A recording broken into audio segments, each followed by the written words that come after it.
This video talks about the physical development in infancy and toddlerhood, or what physical changes occur during the first 2 years of life. So more specifically, we'll go into overall physical growth patterns, growth of the brain, sleep, reflexes, the development of the motor skills and senses. We'll also get into habituation as well as nutrition.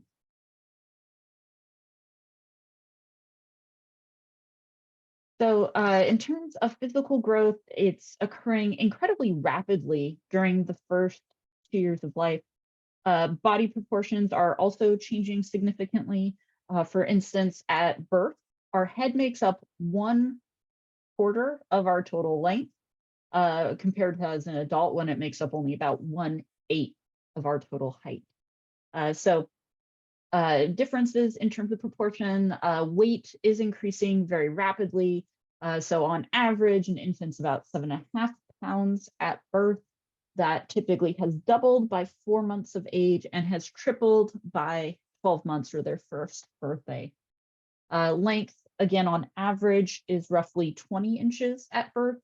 By the age of 2, most infants or most toddlers at that point are between 32 and 36 inches. So lots of growth very quickly. At birth, the brain is nearer to its adult size than any other physical structure, and it develops very quickly throughout infancy and toddlerhood. Neurons are the nerve cells that make up our brains and the rest of our nervous system.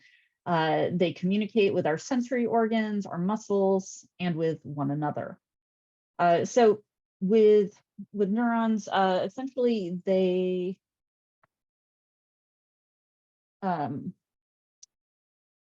have a nucleus in the middle. Surrounding that is the soma or cell body. Extending out from that, little branchy extensions called dendrites. We also have the axon, which extends out from that soma or cell body. The axon of many neurons will get coated in a myelin sheath. And we'll talk about myelination in a second. And down at the end here, we have our terminal buttons. Actually label these.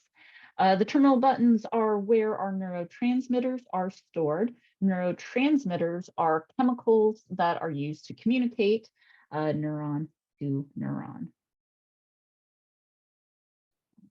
Fill in some of this. Sorry, I talk faster than I can write. So again, dendrites, little branchy extensions. They receive messages from other neurons or from our sensory organs like our eyes or our ears. Those messages travel down the dendrites to the cell body or the soma.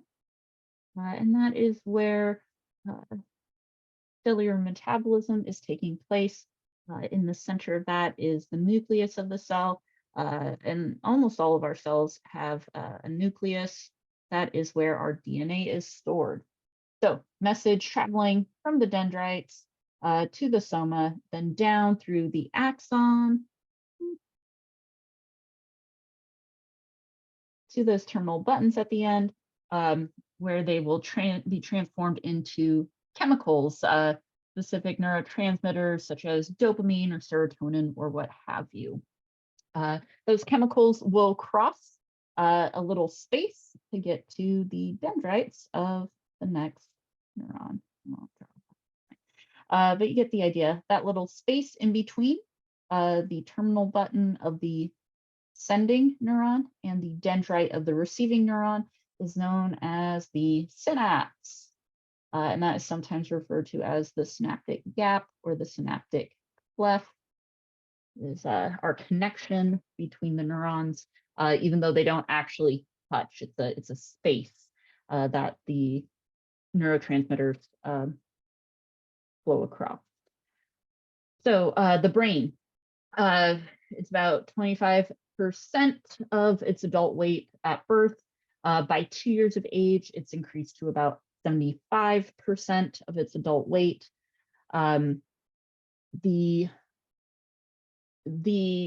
rate of neurogenesis, I mean, thinking back to previously talking about the uh, stage of development during that embryonic stage, we are reaching the creation of new neurons at about 250,000 neurons per minute at its peak.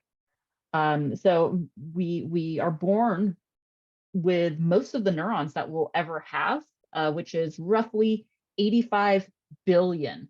And yeah, billion with a B, not million, billion. The brain is still developing at birth, growing new dendrites and new synapses. This period of rapid neural growth is referred to as synaptic blooming. Sometimes it's also referred to as a period of exuberance because of how exuberantly those synapses are forming, how quickly they are forming. So all of this, all of these connections allow our brain to process whatever information we're exposed to.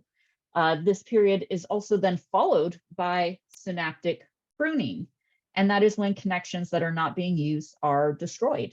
And about 40% of those connections actually are destroyed. And this might sound like a bad thing, but it's actually very good. Those synapses that remain are very hardy, and it leads the brain to being more efficient following that pruning process. So actually a very good thing, even though it might sound at first like, oh, the destruction of synapses doesn't sound very good. It actually is normal and is helpful. In terms of myelination, so the myelin sheath, which coats the axon of many neurons, is a fatty layer of tissue. Maybe you've heard of the term gray matter and white matter. Gray matter refers to the cell bodies, the soma. White matter is referring to fatty tissues, such as that myelin sheath. So what the myelin sheath does, it helps to protect the axon, and it also helps to speed the transmission of the action potential, that electrical pulse that is the message moving along the neuron. So with it's kind of like the insulation around an electrical wire, helping to keep that electrical signal moving quickly down the line. So very much helps to speed up transmission of neural messages. Different areas of the brain finish myelinating at different points in our lives. For example, the reticular formation finishes by 5 years of age. The reticular formation is a structure in the hindbrain and into the brainstem, and that is very key for consciousness. So being able to regain consciousness. If it's severed, you will lapse into a coma. You'll probably never awaken. It's very, very critical for, baseline life. So that finishes getting myelinated by 5 years of age, compared to our prefrontal cortex, which is the frontmost part of the frontal lobes, the area right behind your forehead. That won't finish myelinating until your early to mid 20s. Yeah.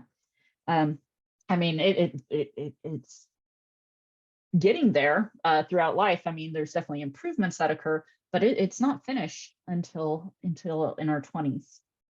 So that myelination process very much contributing to the increase in the weight of the brain, as does the complexity of the remaining neurons, those new synapses being formed.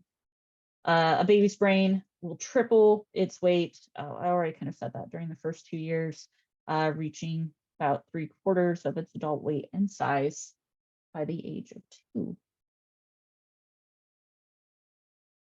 The cerebral cortex. surrounds the rest of the brain.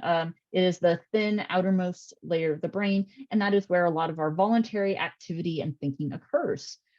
Different regions of the cerebral cortex have specific functions. So the frontal lobe, that is where our primary motor cortex resides, and that is really kind of falling along the back area of that primary motor cortex. Different areas along the primary motor cortex control the movements of specific parts of our body, and oddly enough, the left primary motor cortex controls the right half of the body, and vice versa. At the front of those frontal lobes, that's where our prefrontal cortex is. Prefrontal cortex, important for things like attention, our working memory, being able to inhibit impulses, making judgments, planning, things like that. Behind the frontal lobes, we have the parietal lobes, and running right alongside that primary motor cortex is what we call the somatosensory cortex. And that somatosensory cortex processes the sensation of touch.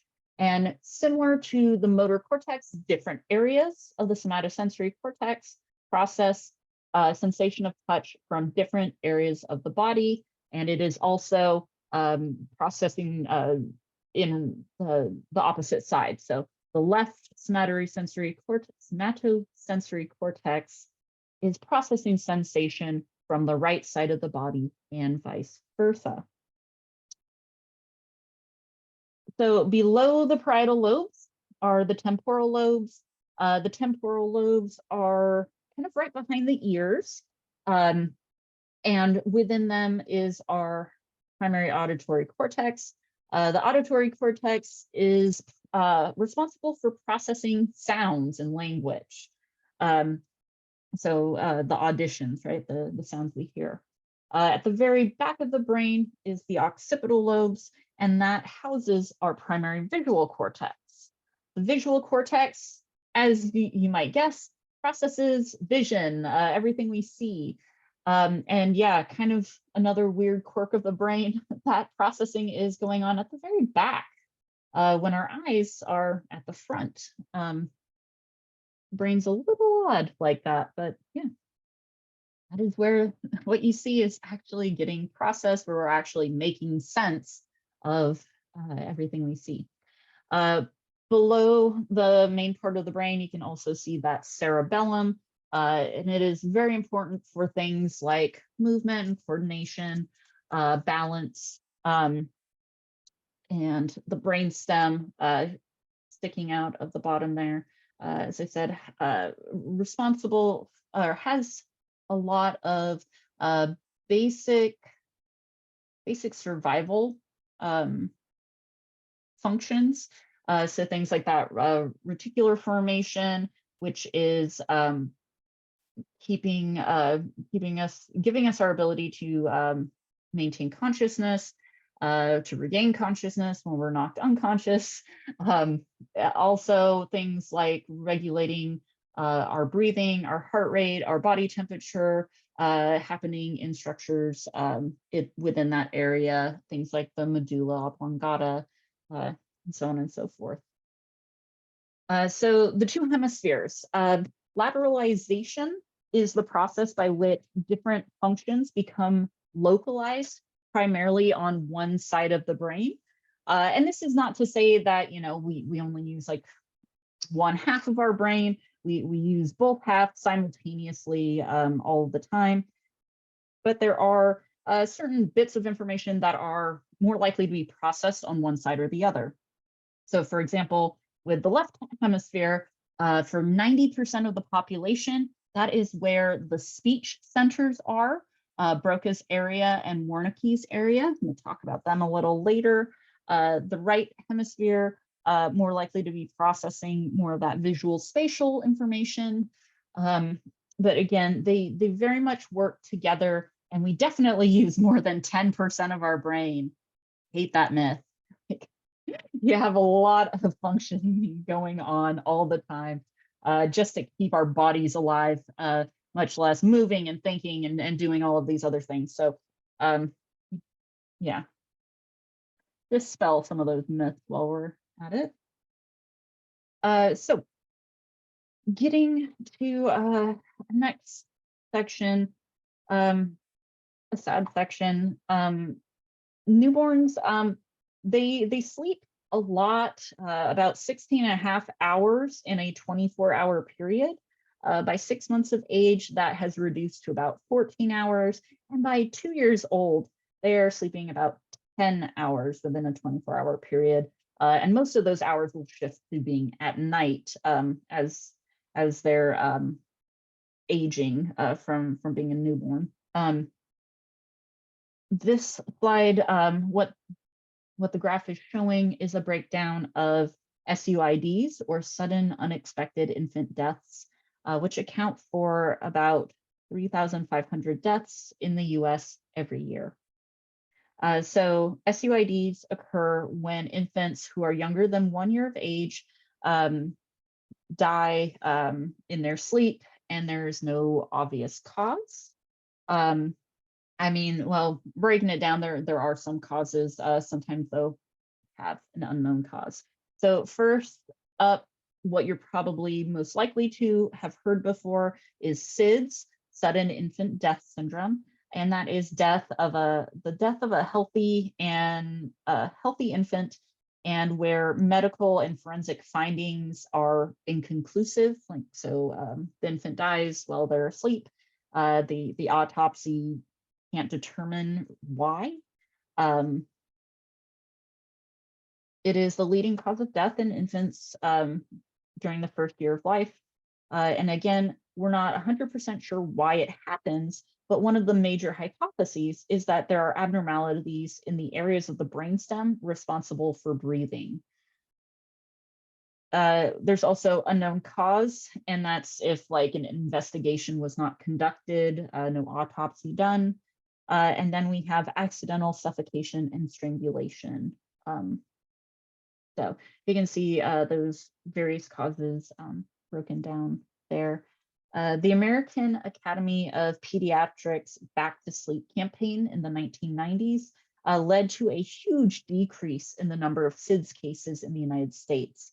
However, accidental suffocation and strangulation has remained fairly stable, and then actually started to increase in the late 90s and into the early 2000s.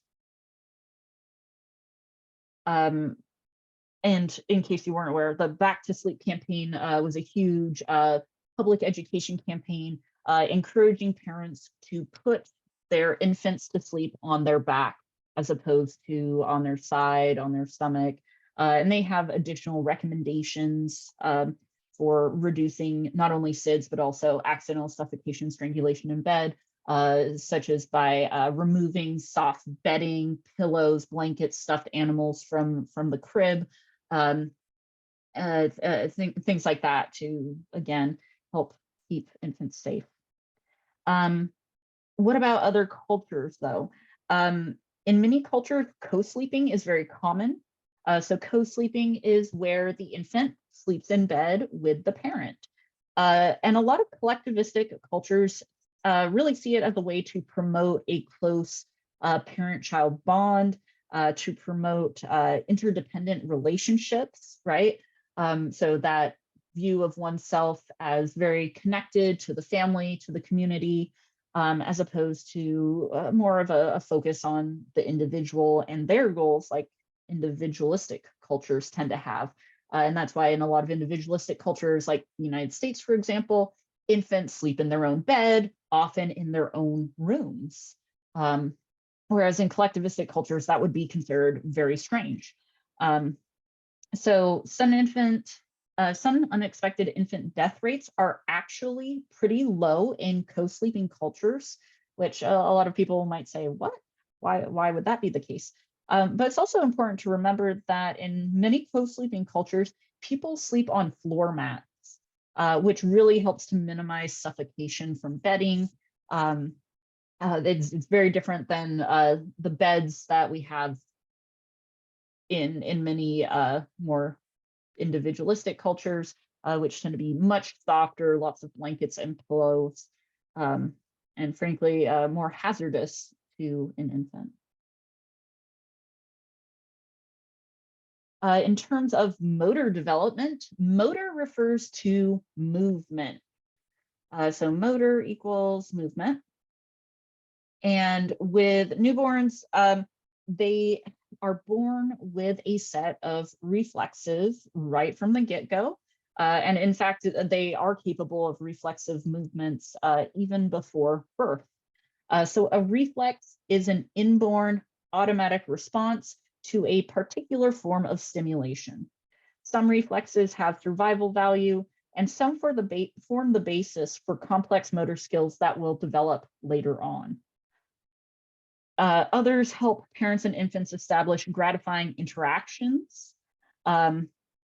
Researchers believe that the disappearance of most of our newborn reflexes during the first 6 months of life is due to the infant's gradual increase in voluntary control over their movements, over their behaviors. So some of those common infant reflexes are the sucking reflex. So if something's placed in the infant's mouth, they will start to suckle. The rooting reflex, if you touch an infant's cheek, particularly near the mouth, they'll turn their head with their mouth open and search for a nipple. Palmar grasp reflex, if you put something in the infant's palm, such as your finger, they will curl their fingers over it. And a lot of people say, oh, how sweet. They really can't control that for the first several months of life. That's purely a reflex. But guess what? It's helping them to stay alive because now you have more of a bond and you're more likely to care for it if we're going from an evolutionary point of view. So reflexes that are absent or that persist longer than they should or are exaggerated may suggest neurological problems. So, and those are in reference to those infant reflexes, the ones that are supposed to go away. We do still have certain reflexes that last throughout our lives, like the eye blink reflex, right? If you shine bright light into your eyes, or if you clap loudly near someone's head or any other kind of loud noise, will blink, right? And the idea is that our body's trying to protect us from strong stimulation. So we have some of these that do persist. But again, many of those newborn reflexes, sucking, rooting, palmar grasp, those should disappear. Motor development, we also look at both what is called gross motor movements and fine motor movements. When we say gross motor, we don't mean anything that's disgusting. Gross motor development refers to the actions that help infants move around in their environment, using those large muscle groups mostly, right? So things like sitting up, crawling, walking, things of that nature. Fine motor skills, on the other hand, involve the smaller movements of the hand, the wrist, the fingers. So things like reaching and grasping, eventually progressing to using utensils and scribbling and writing. So the motor skills are very much interrelated. Each is a product of earlier motor attainments and a contributor to new ones. So the sequence of motor development is fairly uniform. So typically infants will roll over, sit up, crawl, and walk. Again, typically in that order. However, more current research has shown that it can occur in diverse order. The rates of motor progress vary. So the age at which a child achieves a particular skill does have some variation. It's not that, there's necessarily anything wrong if, one kid is learning to walk, for example, a little faster and one a little slower. as long as it's within a reasonable range, development is probably just fine. So of all of the major motor skills, voluntary reaching may be one of the greatest that plays a role in infant cognitive development. By grasping things, turning them over, seeing what happens when they drop them or throw them. Infants learn a lot about objects. So reaching and grasping, like many of our motor skills, starts out as this very diffuse, kind of wild, uncoordinated activity, and eventually works toward more fine movements. So pre-reaching is where newborns make poorly coordinated swipes or swings toward an object in front of them with their arm. At about 3 to 4 months, they'll develop the necessary eye, hand, and shoulder control to reach with more accuracy. The ulnar grasp is which the newborn's grasp reflex gets replaced by this clumsy motion, which the fingers close against the palm. It's also referred to as the palmar grasp. Around 4 to 5 months, both hands become coordinated in exploring objects. They can hold an object with one hand and scan with their fingertips of their other hand, or transfer objects hand to hand. By the end of that first year, infants typically can use the thumb and index finger opposably in a well-coordinated pincer grasp. So like for picking up Cheerios, for example. In terms of the senses, vision is the least developed sense at birth. So we have very poor visual acuity referring to how sharply or how clearly we can see objects. Newborns can only clearly see things that are about 8 to 10 inches away from their face. At 8 weeks of age, their vision is 2300. So you might have heard 20/20 as being referred to as perfect vision. What 2300 means is how clearly someone with 20/20 vision can see something 300 feet away. That's how clearly an infant is seeing things that are only 20 feet away, right? So it's as blurry as something 300 feet away to the rest of us. By 3 months of age, they're at 2200. So again, still not very clear vision. They also tend to have problems scanning and tracking at first. They start to develop binocular vision at 14 weeks. So starting to be able to differentiate how close or how far away things are, getting some of that three-dimensional vision essentially. Infants can also see pure basic colors early. So things like black, white, red. They don't get adult color vision until about 4 to 5 months of age. Infants also prefer face-like stimuli over patterns. So face-like stimuli, anything that looks face-like. So we very much are attracted to faces. They've shown infants, little paddles that have shapes on them that look, kind of face-like. And infants seem to prefer them, which we're inferring because they look at it longer, compared to if we rearrange those symbols into a less face-like configuration. So they definitely prefer faces. At the opposite end, we have hearing, which is the most developed sense at birth. So we can actually start to hear even prenatally. So in that 7th month of prenatal development, infants can hear. They can distinguish familiar sounds and voices at 1 month of age or earlier. And they are innately able to distinguish all language sounds. So they can hear all the sounds made in any language. They will start to show a preference for their native language sounds between 6 and 9 months of age, and their ability to distinguish sounds outside of their native language decreases rapidly. And that is one of the reasons why it's so hard to not have an accent if you're not exposed to another language early on, particularly if you're going from a language like English and trying to learn a tonal language like Mandarin. Very hard to hear those slight differences in tone, which completely change the meaning of a word.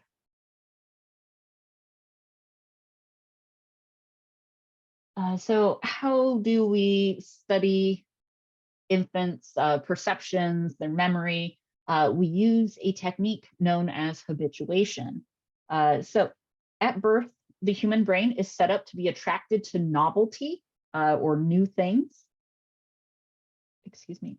Infants tend to respond more strongly to a new element that's entered their environment, and that inclination ensures that they will continually add to their knowledge base. So essentially, we're born curious, and we're most curious about new things because we don't know anything about them. By being drawn to new things, we're always being drawn to opportunities to learn, right? So habituation refers to the gradual reduction in the strength of a response due to repetitive stimulation. So we're measuring interest. I mentioned one of the ways is through how long they look at something. They will suckle like a pacifier more strongly. Their heart rate and respiration rate are higher when they're showing interest. And so as they see this new object or hear this new sound, the more they're exposed to it, we start to see them become habituated or used to it. And so that responsiveness decreases. They look away, their heart rate decreases, their sucking decreases. They're just not as attracted to it anymore. And so we make a lot of inferences based on those habituation measures. So getting into nutrition, back in the 1940s, formula feeding was very much encouraged so that parents would know how much their infant was eating, and so they could follow a strict feeding schedule. Today, however, the World Health Organization recommends breastfeeding until the age of 2, with solid foods being added starting at 6 months. The US Department of Health and Human Services recommends exclusive breastfeeding for 6 months and to include breast milk in the diet until at least 1 year of age. So why breastfeed? Breast milk is ideally suited for the nutritional needs of infants. It's easier for them to digest, and it also offers some protection against respiratory illnesses, ear infections, same things like that, because antibodies are transferred from the mother or whoever's feeding them to the infant. And I say whoever because wet nursing still a thing, definitely less common today in industrialized societies than it was in the past. I did include a link just because I thought that was kind of interesting, the practice of someone else providing breast milk besides the mother. So again, breast milk, ideally suited for the nutritional needs of infants, and it actually changes in its composition of fats and proteins as the infant ages. So the first milk that is produced is actually called colostrum, and it's often referred to as liquid gold. It's much more yellow than white compared to how breast milk will look as the infant ages. It will become more white in appearance. But yeah, early on, it's super packed with fat and protein, and it's very, very yellow, different proportion. There we go, proportion of the nutrients in it. So other benefits, breast milk is also sterile, which is especially of concern in areas where people don't have access to clean, safe water. There's also some evidence that breast milk may even enhance cognitive development. Um, I mean, we can't run a true experimental study, so there's, we can't say for sure. There are benefits also to the nurture. It helps the uterus return to its normal size, and it may prevent ovulation. So, I mean, it's not the best form of contraception, but it does typically make it less likely that you will ovulate if you are breastfeeding. This is kind of nature's way to help space out pregnancies. Gives the infant, the ability to get all of the nutrition before another infant comes along. Again, it's not, a sure thing. So they recommend using a backup form of birth control as well. So breastfeeding also reduces your risk of breast and ovarian cancers, type 2 diabetes, and rheumatoid arthritis. So benefits for the nurser and the nursee. 83% breastfeed their infant at some point. However, most in the United States will stop exclusively breastfeeding at around 6 to 8 weeks after birth. And that's usually due to a return to work, where it's much more difficult to maintain a breastfeeding schedule or even to pump. Breastfeeding is relatively cheap. I mean, it's not free technically, because typically you're going to be buying things like nursing bras and nursing pads and stuff, but much cheaper than formula feeding, which can be $1,500 to $3,000 a year. Very much varies on that depending on the formula. So there's definitely a lot of pros to breastfeeding. However, not everyone should do it. So it's not recommended. I mean, obviously, you have the choice. You don't want to, you don't have to. And not everyone can produce enough milk to feed a baby. So there's those considerations, but it's also not recommended if you have a viral or bacterial infection. So things like HIV or tuberculosis, because that can transmit through the breast milk to the infant and infect them.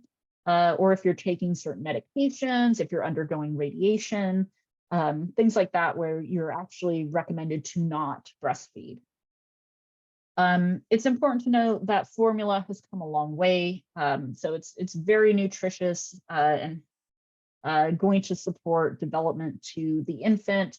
Breastfed and formula-fed infants adjust equally well. They bond just as well. I mean, there's no serious difference between the two. For solid foods, those can be introduced when a child is capable of sitting up on its own. So if it's capable of sitting on its own, you don't need to help it stay up. If the infant shows interest in the foods others are eating, if the baby can move food from the front of their mouth to the back of their mouth, time to start introducing some solids. And the first solid foods aren't really that solid. So typically they're these cereals made of rice, oatmeal, or barley, mixed with breast milk or formula. And then progressing to things like cooked and mashed up veggies and fruits, starting to get added in. Typically new foods should be introduced one at a time to allow for adjustment. And in case a food allergy exists, right? Because then you'll know it was that last one we tried, as opposed to, well, I fed them all these different things. I have no idea what caused that allergic reaction.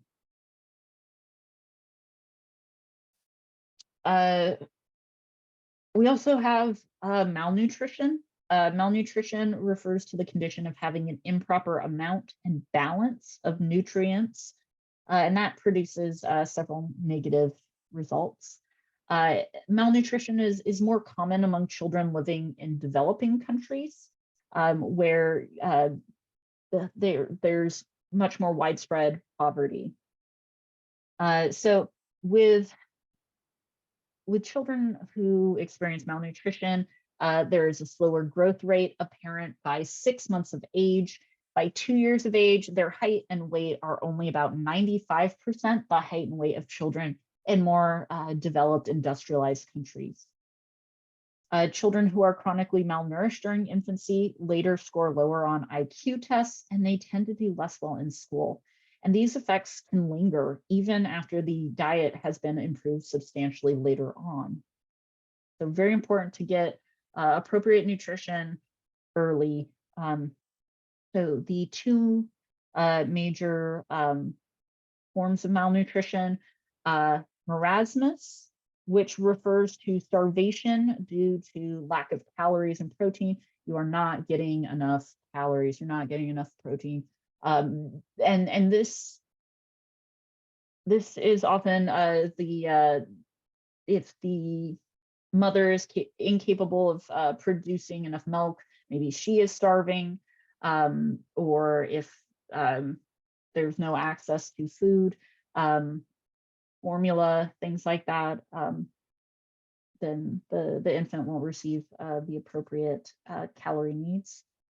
We also have kwashiorkor, and that is specifically when the diet is deficient in protein.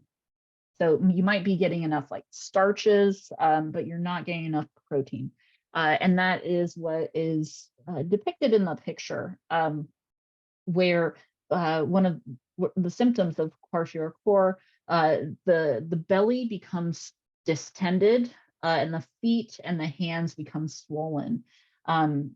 Again, it's due to lack of protein, and sometimes it's kind of referred to as a displaced child syndrome.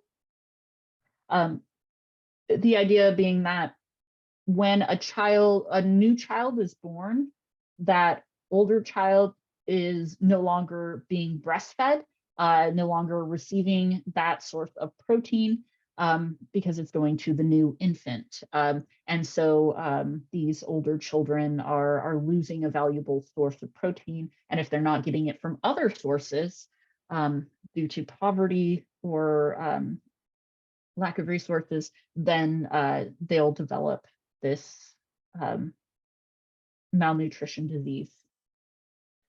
So 1 in 13 children in the world suffers from a wasting disease. In the US, wasting diseases are pretty uncommon, but what is common is food insecurity, or uncertainty about where one's next meal is coming from.